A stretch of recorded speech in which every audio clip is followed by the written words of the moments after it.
Bonjour Sarah Knafo. Bonjour Apolline Merci de répondre à mes questions ce matin. Vous êtes députée européenne, vous êtes vice-présidente du parti Reconquête. Ce soir, la France reconnaîtra officiellement l'État de Palestine. C'est Emmanuel Macron qui le fera à la tribune de l'ONU à New York. Est-ce que c'est une bonne nouvelle ?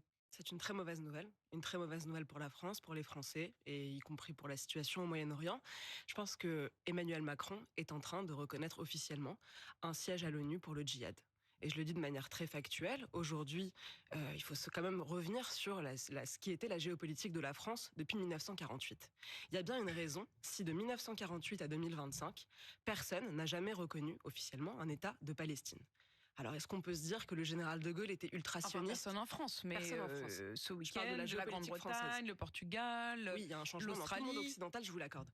Est-ce que le général de Gaulle était ultra-sioniste ? Est-ce que François Mitterrand était vendu au Likoud, comme on peut entendre parfois cette rhétorique ? Évidemment non, soyons sérieux. Donc qu'est-ce qui a changé dans l'Occident et en France en particulier ? Ce qui a changé, c'est la démographie. Moi, ce que je veux vous dire, c'est qu'Emmanuel Macron, en réalité, sous prétexte d'avoir une politique humaniste, est en train de travestir complètement 77 ans de géopolitique française sur la question, parce que la démographie française a changé. Je crois qu'il fait un calcul extrêmement cynique, et alors désolé de le dire crûment, mais je le dis aussi crûment que lui le pense. Il se dit, la communauté juive en France, c'est 0,5% des voix.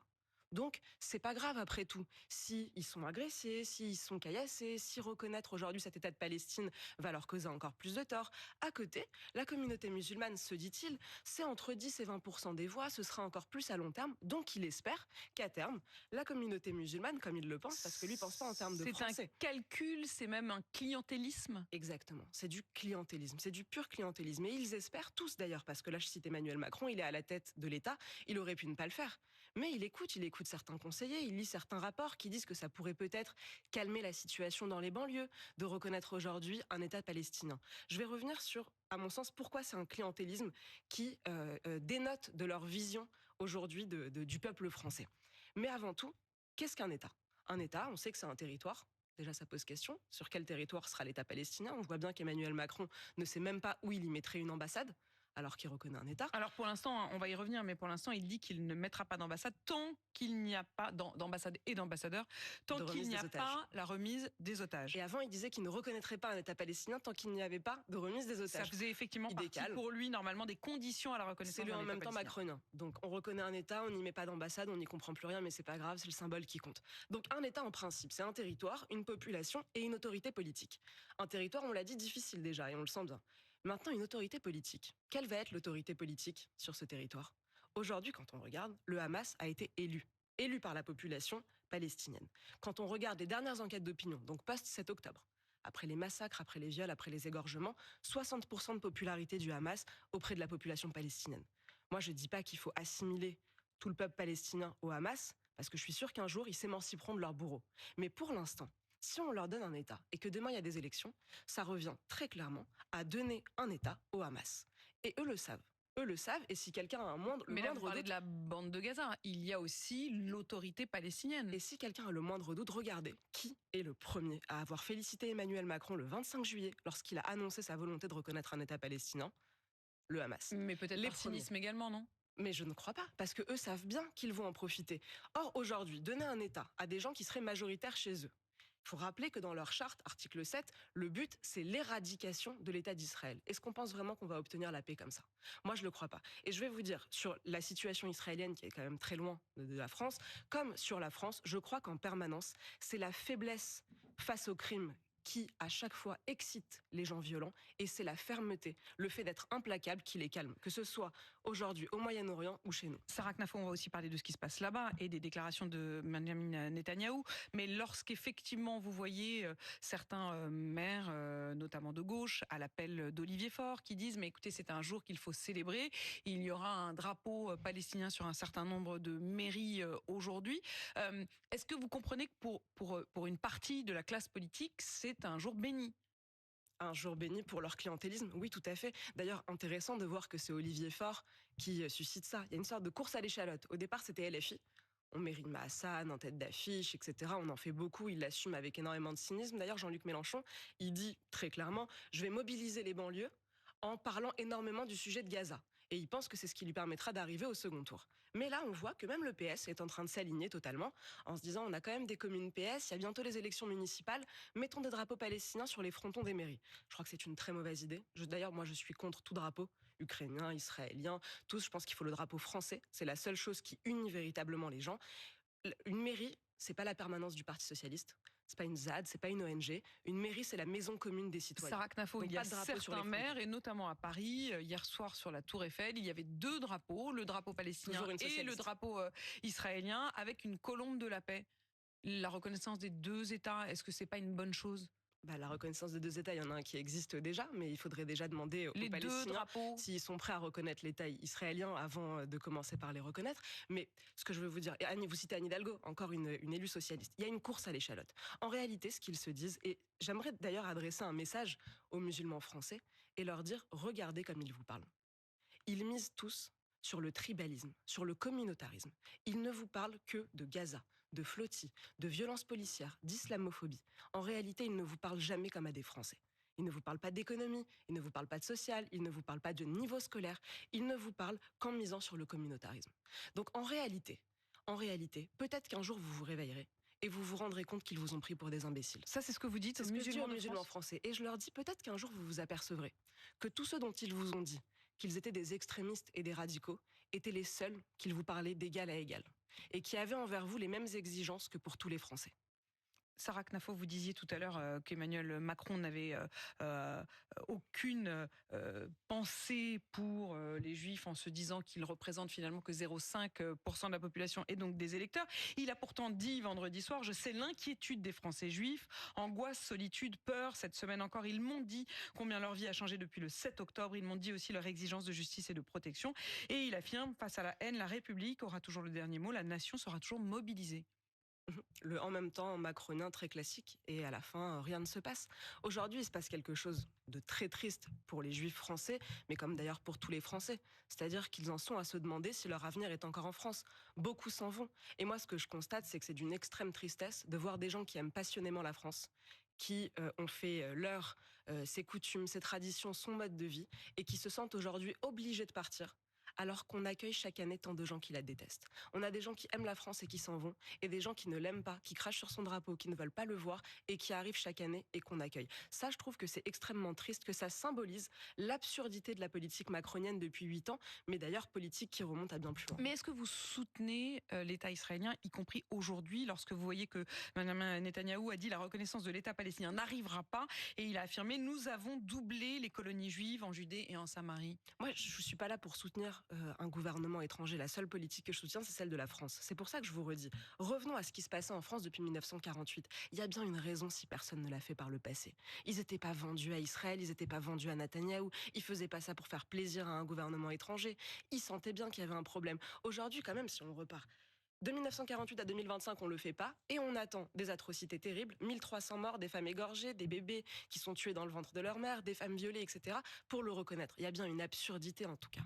Il y a un contexte international avec effectivement, je le disais, un certain nombre de pays qui hier ou encore aujourd'hui reconnaissent l'État de Palestine. Les États-Unis ne les reconnaissent absolument pas et considèrent d'ailleurs que c'est un mauvais moment et une mauvaise idée. Plus globalement, hier, Donald Trump, il était à l'hommage qui était rendu à Charlie Kirk. Vous faites partie de ceux qui immédiatement avaient dit combien c'était pour vous un drame. Est-ce que vous iriez jusqu'à dire que c'est un martyr? Oui, c'est un martyr de la liberté d'expression, c'est-à-dire que revenons à qui est Charlie Kirk. Charlie Kirk, c'est un homme qui avait mon âge, qui était né en 1993 et qui avait pour seul tort d'aller sur les campus américains et de vouloir débattre avec ses contradicteurs. Donc il se mettait au milieu d'une foule avec des étudiants très à gauche, wokistes parfois, qui l'insultaient, etc. Mais lui se disait, Pour mon débattre. objectif, c'est de débattre, c'est de convaincre, c'est d'essayer de ramener une certaine jeunesse à des idées que lui considérait comme plus justes, comme étant dans le vrai par rapport à ce en quoi il croyait. Et donc, c'était son seul tort. Il a été tué en plein dans cet exercice, en train de donner une conférence, et il a été assassiné d'une balle dans la jugulaire, donc image atroce. Ce dont je me souviens, c'est que quand en 2015, on a eu Charlie Hebdo, donc eux aussi des martyrs de la liberté d'expression, les gens n'ont pas pinaillé leur soutien. On s'est dit, Ils ont dessiné, ils ont caricaturé le prophète, ils ont fait des caricatures. Pour vous, mais c'est ils ne méritent comparable? tout à fait. Mais vous allez voir à quel point c'est comparable à mon sens. Personne ne s'est dit, à part certains, je vais y revenir, personne ne s'est dit, à gauche en tout cas, ils n'ont pas osé dire ah mais quand même ils avaient tenu des propos insultants, ils auraient pas dû blasphémer, etc. Il y a que les salafistes qui ont dit ça à cette époque-là. Je suis terrifiée de voir que 10 ans plus tard, on arrive à justifier des meurtres aussi atroces pour un homme qui Non, mais avait le personne seul n'a tort de défendre. justifié. Alors peut-être Vous que pouvez vous pas dire n'avez pas écouté vos justifié. confrères de LCI, mais eux, ils l'ont justifié le soir même. Ils ont dit qui sème la haine récolte la haine. Ils ont dit ça à l'antenne, en direct. Ils n'ont pas été repris. J'ai pas vu l'Arcom faire de communiqué pour les sanctionner. C'est gravissime de dire ça. À l'antenne, vous avez deux personnes qui disent qu'il a mérité sa mort. C'est ça en réalité. Vous avez une journaliste du Monde qui, à l'antenne sur France Inter, pas étonnant vous allez me dire, dit comme ça, je vais vous lire tous les propos de Charlie Kirk qui justifient qu'il ait semé la haine. C'est quand même fou qu'on en soit là. Si le lendemain de Charlie Hebdo, vous aviez eu des journalistes, d'ailleurs peut-être qu'il y en a eu et que je m'en souviens pas, je peux l'admettre. Moi je me souviens uniquement de salafistes qui disaient il méritait ça. Ils n'avaient pas à caricaturer le prophète. C'est inquiétant que 10 ans plus tard, on en soit à justifier ce genre de crime. Donc on se dit que ça pourrait arriver en France et que la gauche les Que ça justifierait. pourrait arriver en France, c'est-à-dire que pour vous, c'est une forme presque de crime de prédestiné de ce qui pourrait arriver en France? Je l'espère pas. Je ferai tout pour que ça n'arrive pas. Je pense que d'ailleurs, accepter le débat, accepter de rester dans la conversation, en principe, ça doit être une garantie qu'on n'en vienne pas à la violence. Ça doit servir à ça, y compris le débat politique. Il y a une forme d'effet cathartique, c'est-à-dire qu'on parle pour éviter que ça n'en vienne que ça n'en vienne aux mains. Et ça doit être l'objectif. Mais quand je vois l'extrême gauche justifier ces meurtres, refuser de faire une minute de silence qu'on avait demandé avec toute la droite au Parlement européen, ils ont refusé de se lever pour la mémoire d'un homme qui venait de mourir. Quand même, oublions, ils peuvent oublier 5 minutes leur désaccord de fond et se dire que ça n'est pas normal qu'un débatteur soit Après, on assassiné. peut se poser la question de savoir pourquoi est-ce que ici, en Europe, on aurait fait cette minute de silence-là, alors qu'on ne la fait pas systématiquement quand il y a un assassinat politique dans le monde. Moi, j'ai bien vu le Parlement européen se lever en permanence pour les sujets ukrainiens et on vient d'en parler pour les sujets de Gaza. J'ai vu la gauche se lever sans cesse pour les sujets gazaouis. Je pense quand même que quand un homme Mais occidental vous vous est étiez levé, vous, assassiné pour ses idées, j'étais pas pour encore les au drames Parlement, j'étais pas encore au gazaouis? Vous Parlement vous seriez européen. levé? Je me serais levé comme pour toutes les morts. En tout cas, j'aurais respecté le silence. Ils ont tapé sur leur chasse, vous voyez ce que je veux dire? Donc là, il y a vraiment un côté de on ne respecte pas cet homme parce qu'il ne pensait pas comme nous. Et d'ailleurs, ça renvoie à l'histoire où l'extrême gauche ne veut pas débattre, elle veut guillotiner. Ça a toujours été comme ça dans leur histoire. Aujourd'hui, vous avez à la France insoumise des représentants comme Antoine Léaumont qui s'assument de traditions robespierristes. Donc les partisans de la guillotine. Sarah Knafo, il y a malgré tout pendant ce temps-là des discussions, alors à bas bruit, autour d'un futur gouvernement et d'un futur budget. La taxe Zuckman est au cœur des débats, l'idée de taxer les très hauts patrimoines, y compris professionnels. Et ce week-end, il y a eu une passe d'armes entre Bernard Arnault, LVMH, et Gabriel Zuckman, dont il dit qu'il est un militant d'extrême gauche, qu'il met au service de son idéologie des pseudo-compétences universitaires. Est-ce qu'il fallait aller si loin dans le dénigrement? Disons que Gabriel Zucman est un économiste, un vrai économiste, il n'a pas usurpé ses diplômes. Qu'il soit d'extrême gauche, je le crois, pour des raisons factuelles. Il a signé une tribune de soutien au programme de la NUPES, dans le JDD. Il a été l'élève de Thomas Piketty, tradition quasi marxiste. Quand on regarde ses financements, il est financé par la fondation George Soros, donc son think tank fiscal européen, il est financé par George Soros. Quand on ouvre ses Qui livres... lui-même est milliardaire. Vous avez entièrement raison. Et d'ailleurs, Monsieur Zuckman, si on va sur ce sujet, a la nationalité américaine et paye une partie de ses impôts aux États-Unis. Comme On n'est tous pas ceux à qui ont la On nationalité n'est pas américaine. à une contradiction près, ça je vous l'accorde. Donc Monsieur Zuckman, si on ouvre ses livres et qu'on regarde, notamment un des livres qu'il a écrit avec Emmanuel XVI, il écrit très clairement dans son livre que taxer les riches ne doit pas avoir pour objectif uniquement de lever des recettes, mais d'avoir plus de justice. Donc c'est-à-dire clairement un objectif de punir les riches pour ce qu'ils ont gagné et pas forcément d'avoir plus de recettes. J'en veux pour preuve que sa taxe ne rapporterait que 5 milliards d'euros, à tout casser Mais d'ailleurs. vous paraît-il normal J'ai un plan que d'économie. proportionnellement, une partie des plus riches paye moins d'impôts que la taxe moyenne qui le dit tous les jours, y compris dans les manifestations, travaille mais ne s'en sort pas? Alors moi, justement, sur ce sujet qui est un sujet majeur, ce que je veux dire aux gens, c'est qu'il ne s'agit pas de défendre les riches. Il s'agit de nous défendre nous-mêmes, c'est-à-dire la classe moyenne, tous ceux qui travaillent, tous ceux qui gagnent un peu leur vie. Il faut faire comprendre, et c'est ce que j'essaye de faire, qu'en réalité, taxer les riches, on essaye depuis 40 ans. On a eu l'IGF transformé en ISF, transformé en IFI. On a créé la contribution qui s'appelait exceptionnelle sur les hauts revenus, tellement exceptionnelle qu'elle existe depuis 14 ans. Donc à chaque fois qu'on crée un impôt, il reste, on le supprime jamais. On a même créé la taxe sur les yachts. Toutes ces taxes n'ont jamais permis de résorber la dette, elle a explosé, et n'ont jamais permis de réduire le fardeau fiscal qui pèse sur les classes moyennes. Il n'a fait qu'augmenter. Donc en réalité, taxer les ultra riches, comme on dit, eux, ça ne va pas les appauvrir. La plupart vont partir. En revanche, nous tous, ça va nous ruiner. Pour une raison très simple. C'est que quand eux ne seront plus là, quand eux ne pourront plus payer, qui payera à leur place?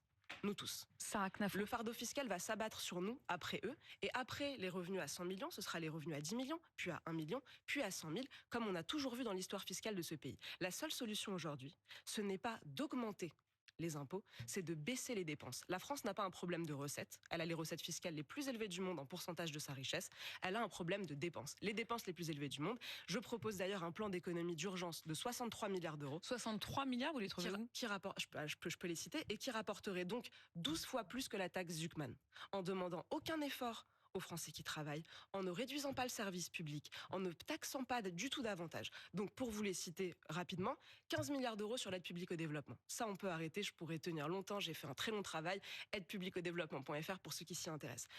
15 à 20 milliards d'euros sur les prestations non contributives aux étrangers. Un étranger qui arrive chez nous doit apporter quelque chose au pays, pas vivre de la solidarité nationale. Donc là, vous rayez 2 lignes dans le budget. 2 lignes énormes, et vous voyez déjà qu'on dépasse de très loin les recettes attendues par la taxe Zuckman. 8 milliards d'euros de soutien public aux éoliennes. 8 milliards d'euros de soutien à la politique de la ville qui n'a jamais fait ses preuves. On a déjà des politiques nationales qui doivent s'appliquer sur tout le territoire, y compris sur la banlieue, mais donner des privilèges supplémentaires, ça n'a jamais fait ses preuves. On a encore énormément de gisements d'économie. On pourrait citer l'AME, 1,3 milliard d'euros. Tout ça nous conduisant à une économie de 63 milliards d'euros, et c'est juste un plan d'urgence. Il faudrait aller beaucoup plus loin, mais vu la situation actuelle... Avec qui vous en parlez? Avec qui j'en parle? Avec des économistes, avec des entrepreneurs. Non, mais ce que je veux dire, c'est que pendant ce temps-là, il y a Sébastien Lecornu qui commence à consulter. Vous a-t-il consulté? Non. Il vous a pas appelé? Il m'a pas consulté sur le sujet. En revanche, moi, j'offre mon plan. Il est en ligne. Il y a toutes les sources. Il est sourcé. Il est chiffré. J'offre mon plan au débat public, et je propose que tous ceux qui aujourd'hui cherchent des solutions aillent voir ce plan-là et se disent voilà des solutions qui sont directement applicables, qui ne coûteront rien aux Français, qui n'augmentent pas les impôts, ne réduisent pas les services publics. Vous vous sentez parfois, j'imagine, un peu seul, parce que finalement vous êtes effectivement députée européenne, mais on le sait bien, vous appelez à une union de la droite, mais le reste de la droite le refuse. Est-ce que parfois vous vous dites on s'est trompé, on s'est gouré dans la stratégie? Si vous parlez de la classe politique, oui, on se sent seul quand on défend l'union des droites et que les autres la rejettent, mais si on parle des Français, alors là on n'est plus seul du tout. Au contraire, on est très majoritaire. Si vous prenez les 3 électorats de droite, vous avez plus de 75% des électeurs qui souhaitent cette union des droites. Ils la veulent ardemment. Les états-majors des autres partis aujourd'hui la refusent, mais donc moi je dis aux gens qui nous écoutent, si vous voulez vraiment cette union, votez pour ceux qui la feront, donc votez pour Reconquête. Reconquête sera le seul parti qui la fera, y compris si on est devant tous les autres. On continuera de leur tendre la main, on continuera de dire qu'il faut gouverner ensemble, car ça n'a pas de sens en réalité. Certains disent que vous pourriez faire partie d'une sorte de grande coalition. Laurent Wauquiez, il disait une coalition qui irait de Gérald Darmanin à Sarah Knafo. Oui, je suis pas si seule. Alors, est-ce que vous discutez avec eux? Est-ce qu'avec Laurent Wauquiez, vous discutez? Oui, il nous a arrivé de discuter. Ce que je pense, c'est que Reconquête doit avoir le leadership. J'ai remarqué par le passé que les Républicains, lorsqu'ils étaient livrés à eux-mêmes... Le leadership, mais... On est en train d'y arriver. Si vous regardez, par exemple... Du point de vue électoral, alors, regardez la législative partielle d'hier. On a pris 5 points par rapport au précédent scrutin. On est au coude à coude avec le candidat du Rassemblement national. Nous, on avait comme candidat Hilaire Bouillet, un jeune candidat qui a fait son premier média il y a 2 semaines. Vous parlez des législatives partielles à Paris. À Paris, dans le 7e. Absolument. Et c'est Michel Barnier qui est arrivé en tête. Et fait très notable, si vous additionnez le score donc de Thierry Mariani et d'Hilaire Bouillet, qui ont presque le même score, on arrive à plus de 14%. Vous appelez à voter Michel Barnier au 2e tour? J'appelle pas à voter pour un Premier ministre qui nous a coulé et qui nous a conduit là où nous sommes, mais en revanche... Ça commence mal, votre union des droites. Si vous commencez par dire, non, mais je vote pas pour lui. L'union des droites, c'est pas avec Michel Barnier. Là, justement, j'étais en train de vous dire que les LR se soumettaient au centrisme. Moi, je suis pas centriste. L'union des droites, c'est avec des gens de droite. Michel Barnier n'est pas un homme de droite. Il a commencé son premier JT de TF1 en nous parlant d'augmentation des impôts. Pour moi, ça n'est pas du tout un modèle, ni une personne avec laquelle il faudra s'allier demain. Donc, j'appelle toujours à voter contre la gauche, mais ceci étant mis à part, je veux vous dire que dans cette circonscription-là, on va dire... Paris, 7e. Très macroniste, la circonscription de Saint-Germain-des-Prés quand même. Donc 14% pour Thierry Mariani et notre candidat Reconquête Hilaire Bouillet, ça signifie quand même qu'à Paris, il y a une attente d'une droite qui n'est pas soumise au macronisme. Alors aujourd'hui, elle pèse ce qu'elle a pesé hier. Demain, je pense qu'elle pèsera beaucoup plus. L'objectif, ce sera aussi ça. Merci Sarah Knafo d'avoir répondu à mes questions ce matin. Vous êtes députée européenne, vice-présidente de Reconquête.